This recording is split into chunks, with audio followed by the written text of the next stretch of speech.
আজকের এই দিনটিকে পবিত্র দিন এবং এই দিনের বিভিন্ন সময় পবিত্র তিথি পবিত্র ক্ষণ হিসেবে ধরা হয়, কারণ আজ পুণ্য স্নান।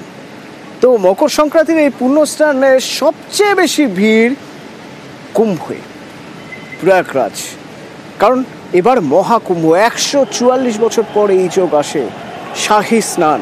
কেমন চলছে, কি হচ্ছে সেখানে, আমার সহকর্মী আশিকা সিং কিছু ছবির কোলাজ আপনাদের জন্য তুলে ধরছে।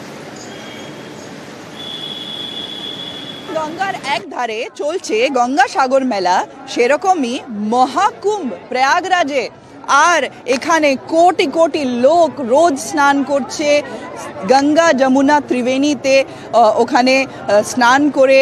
আর আজকে মকর সংক্রান্তি হচ্ছে, আজ থেকে মাঘ মাস শুরু হলো, আজ থেকে প্রথম স্নান শুরু হলো, প্রথম বড় স্নান পর্ব হলো। আর কুচবিহার থেকে এসছে অনেকজন, আমাদের সাথে আছে, কথা বলবো। কবে এসছেন? শনিবারে আসছি। আর এখন কি স্নান হয়ে গেছে? স্নান হয়ে গেছে, এখন আমরা যাব। আর ফিরে যাবেন? না, বাবাধাম যাব। বাবাধাম যাবেন? হরিদ্বার, বাবাধাম একটু এইসব ঘুরতে হবে। তো গঙ্গাসাগর মেলা ছেড়ে এখানে কেন এসছেন? গঙ্গাসাগর মেলে এটা এসছে 144 বছর আগে, আমাদের জন্মের আগে উৎসব হয়েছিল। তা এটা মহান একটা মহাকুম্ভ স্নান। এই স্নান করিলে সকলের আত্মা শান্তি, দেহ শান্তি, হ্যাঁ, একটা সুখ সজ্জা আসে, আনন্দময়। আমি আসাম থেকে এসেছি, এখানে ত্রিবেণী সঙ্গমে আসে এই মহামেলায় মহাসাধু সন্ন্যাসী মহাজনসমুদ্রে দেখে খুবই আনন্দিত। দেশের উন্নতি, নিজের উন্নতি, দেশের উন্নতি, খুব ভালো লাগছে এই দেশের সেবা চর্চা। প্রার্থনা করলেন, কি চেয়েছেন? করলাম, কামনা বাসনা করলাম, যেটা আমাদের শরীর সম্বন্ধ সংসার ভালো থাক, এগুলাই চেয়েছি। আজকে তো প্রচুর ভিড়, আজকের দিন মুশকিল হয়নি আসতে? না মুশকিল হয় না, খুব সুবিধা আছে, খুব সুন্দর হয়েছে মেলা, খুব সুন্দর। এই পরিবার ছাড়াও অনেক পরিবার দেখলাম বাংলা থেকে এসেছে আর কুম্ভে স্নান করেছে। ঠিক একই রকমভাবে আজকের এই পুণ্যতিথিতে স্নানের জন্য প্রচুর মানুষ গঙ্গাসাগরে। গত দুদিন ধরে যে ছবি দেখছি, আজ সেই ছবি বোধহয় গত দুদিনের ছবিকে ছাপিয়ে গিয়েছে। স্বাভাবিক, কারণ আজ ভোরে স্নান, এই মকর সংক্রান্তি নির্দিষ্ট ক্ষণে স্নান, সেই স্নানে পুণ্য লাভের আশায় প্রচুর মানুষ গঙ্গাসাগরে। এবং নিরাপত্তার ভীষণভাবে কড়াকড়ি রয়েছে, জলপথে চলছে নজরদারি। তার কারণ প্রচুর মানুষ দেশ বিদেশ থেকে আসছেন এবং তাদের যাতে কোথাও কোনো অসুবিধা না হয় তা দেখার জন্য রাজ্যের মন্ত্রীরা রয়েছেন, গুরুত্বপূর্ণ পদের মন্ত্রী, বিধায়করা, তারাও সবাই রয়েছেন। তো কেমন হচ্ছে সেখানে স্নান, আমার সঙ্গে অর্পণ রয়েছে, অর্পণের সঙ্গে একবার কথা বলে বোঝার চেষ্টা করি। অর্পণ,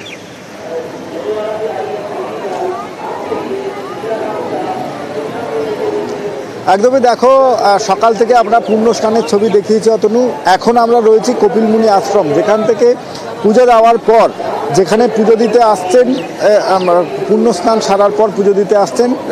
আমি বলবো সুব্রতকে ছবি দেখানোর জন্য যে কপিলমুনি আশ্রম চত্বর পুরো ভিড়ে ঠাসা।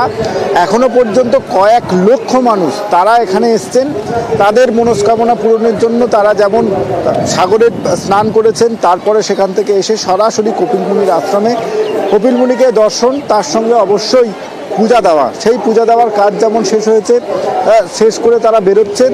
তার পাশাপাশি যারা অগণিত যারা ভক্তরা যারা আসছেন তাদের সঙ্গে আমি একটু কথা বলার চেষ্টা করব। দিদি, कहाँ से आप लोग आ रहे हैं? हम लोग सिलीगुड़ी से आए हैं, सिलीगुड़ी बागडोगरा से। यहाँ पे क्या नहाया? हाँ, नहाया, वो उसके बाद पूजा देने के लिए आई हुई इधर।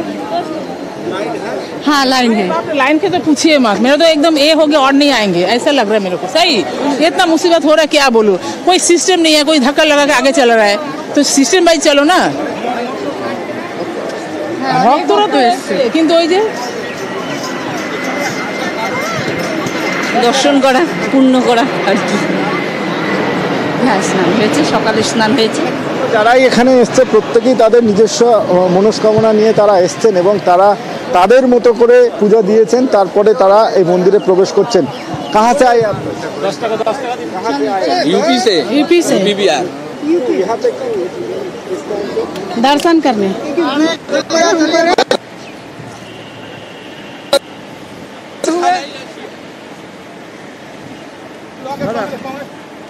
ঠিক এইভাবেই প্রচুর মানুষ আসছেন, প্রথমে পুণ্য স্নান এবং পুণ্য স্নানের পর তারপর কপিল মুনির আশ্রমে পুজো দিচ্ছেন।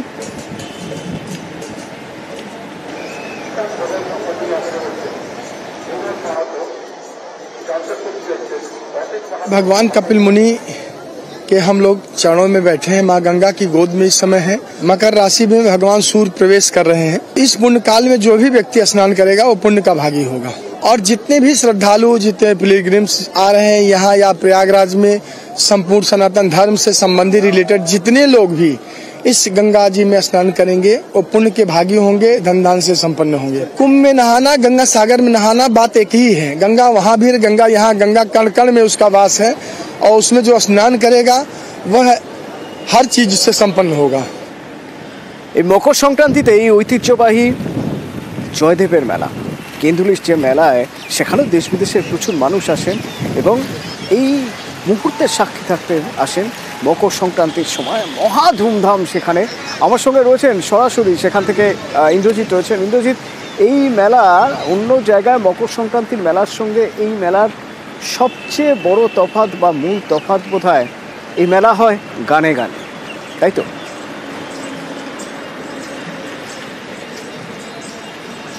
একদমই তাই। দেখো, এখানে যেমন একটা ধার্মিক ব্যাপার রয়েছে, যেমন এখানে অজয় নদে স্নান করে তারা রাধা বিনোদের যে মন্দির রয়েছে সেখানে গিয়ে তারা যেমন পুজো দেয়, পাশাপাশি যেটা হয় পুজো দেওয়ার পর তারা কিন্তু সকলেই, যারা যে সমস্ত মানুষেরা, তারা কিন্তু সকলে কোথায় যায় না, যে বাউলের যে আখড়াগুলো রয়েছে, অর্থাৎ বাউল ফকিরদের যে আখড়াগুলো গড়ে ওঠে, অস্থায়ী বা স্থায়ী যে আখড়াগুলো গড়ে ওঠে, সেই আখড়াগুলোতে গিয়ে তারা কিন্তু গানের মাধ্যমে মেতে ওঠে। অর্থাৎ এখানে কিন্তু শুধুমাত্র ধার্মিক ব্যাপার নয়, এখানে কি হচ্ছে, এটা বাউল যে গান, সে গান শোনার টানেও বহু দূর দূরান্ত থেকে মানুষজন কিন্তু এখানে ছুটে আসে। আর তেমনটাই কিন্তু আজকে সকাল থেকে লক্ষ্য করা গেল যে লক্ষ লক্ষ মানুষ কিন্তু আজকে এলো এবং জয়দেবের যে কেন্দুলি, যে অজয় নদ, সে অজয় নদে তারা স্নান করে সরাসরি কোথায় গেল, তারা চলে গেল রাধা বিনোদের যে মন্দির রয়েছে কবি জয়দেবের, সেইখানে পুজো দিয়ে তারা সরাসরি চলে যাচ্ছে বাউলের আখড়াগুলোতে। সেখানে গিয়ে বাউল গান শোনা, পাশাপাশি সারাদিন তারা এইভাবেই কিন্তু থাকবে। পাশাপাশি যেটা বলে রাখবো, যাতে এই স্নান করার সময় বা বাউল গান অর্থাৎ আখড়াতে যাতে কোনো অপ্রীতিকর ঘটনা না ঘটে, তার জন্য কিন্তু বীরভূম জেলা প্রশাসনের পক্ষ থেকে একদম নিরাপত্তা বজ্র আঁটুনি দেওয়া হয়েছে। যেমন সেখানে সিসিটিভি 100-র ওপর সিসিটিভি ক্যামেরা রয়েছে, 10টির ওপর ওয়াচ টাওয়ার রয়েছে। এছাড়াও নদী ঘাটে কিন্তু স্পিড বোট নামানো হয়েছে যাতে স্নান করার সময় কোনো অসুবিধা না হয়, তার জন্যই কিন্তু এই সমস্ত ব্যবস্থা করেছে বীরভূম জেলা প্রশাসন।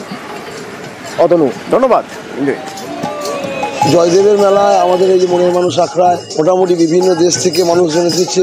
কিছু মানুষ জাপান থেকে এসেছেন, কিছু মানুষ এসেছেন ইংল্যান্ড আর ফ্রান্স থেকে কয়েকজন মানুষ। সকাল 6:30টায় আমার মা গোসাই গুরুমা এই যজ্ঞ ভূমিকা জাগ্রত করেছেন। তারপরে আমাদের প্রভাতী হয়েছে, এখানে গোষ্ঠ গান হয়েছে, তারপরে সেবা, খিচুড়ি খা বিশাল পাতায়, বাউল গান শুনবো বটতলায়, বাউল গান শুনবো বটতলায়, কেঁদুলির মেলাতে যাবো দুজনাতে,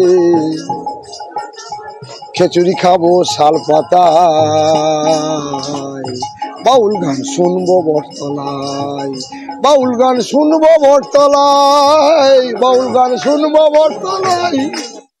এখানে সমাগম আজকের দিনে স্বয়ং মা গঙ্গা এখানে আসেন।